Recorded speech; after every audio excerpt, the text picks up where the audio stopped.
লঘুচাপ ও অমাবস্যার জোয়ারের প্রভাবে বড় বড় ঢেউয়ের আঘাতে কক্সবাজার থেকে টেকনাফ পর্যন্ত ১২০ কিলোমিটার সৈকতের অন্তত ২০টি স্থানে ভাঙন দেখা দিয়েছে। সৈকতের শৈবাল, ডায়াবেটিক ও কলাতলি সহ গুরুত্বপূর্ণ কয়েকটি পয়েন্টে ভাঙন তীব্র আকার ধারণ করে। বিলীন হয়ে গেছে শত শত ঝাউ গাছ। কক্সবাজার জেলা রিপোর্টার সুনীল বড়ুয়ার রিপোর্টে বিস্তারিত। বড় বড় ঢেউ আশ্রয় পড়ছে কক্সবাজার সমুদ্র সৈকতের তীরে।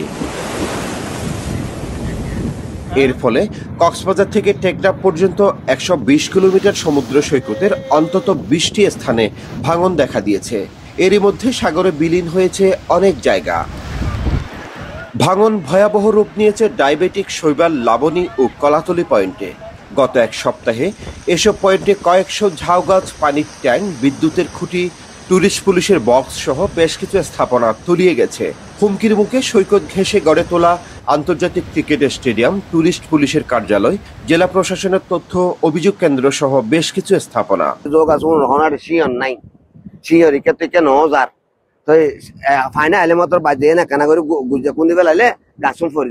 সাগর আরো ২টা বাগান ছিল অনেক দূরে, এখান থেকে যাইতে আপনার আধা ঘন্টা সময় লাগবে।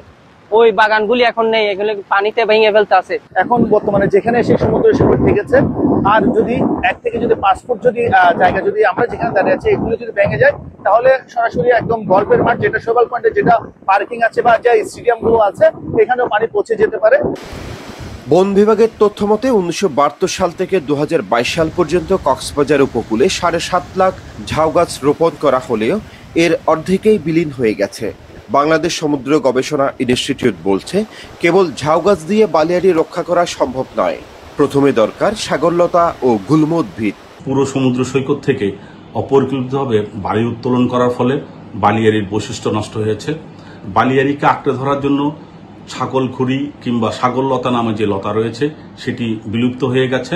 এখন এই উপকূলকে রক্ষা করতে হলে ব্যাপকভাবে কেয়া, নিশিন্দা এবং সাগরলতা এখানে রোপণ করতে হবে, যাতে বালিয়াড়ি সৃষ্টি হয় এবং ভাঙনের হাত থেকে সৈকতকে রক্ষা করে।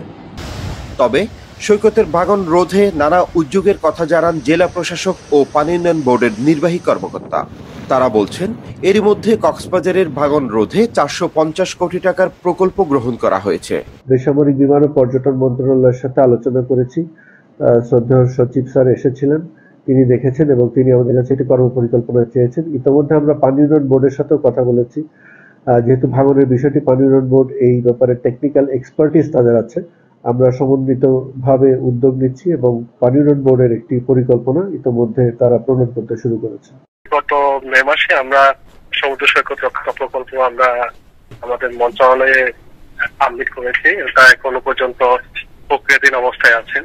ওটা প্রকল্প পাস হলে আমরা ওখানে স্থায়ী ব্যবস্থা নিতে পারবো। এক যুগেরও বেশি সময় ধরে সমুদ্র সৈকতে ভাঙন দেখা দিলে ৫-৭ বছর আগে ভাঙন ঠেকাতে জিওব্যাগ বসানো হয়। পরবর্তীতে কয়েক বছর ভাঙন কমে আসলেও এবছর এসে আবারও ভয়াবহ রূপ দেয় সৈকতের ভাঙন। স্থানীয়রা বলছেন, ভাঙন প্রতিরোধে জরুরি ভিত্তিতে প্রয়োজনীয় উদ্যোগ না নিলে আন্তর্জাতিক ক্রিকেট স্টেডিয়াম সহ সরকারি বেসরকারি নানা স্থাপনা হুমকির মুখে পড়বে। সুনীল বড়ুয়া, মাছরাঙ্গা সংবাদ, কক্সবাজার।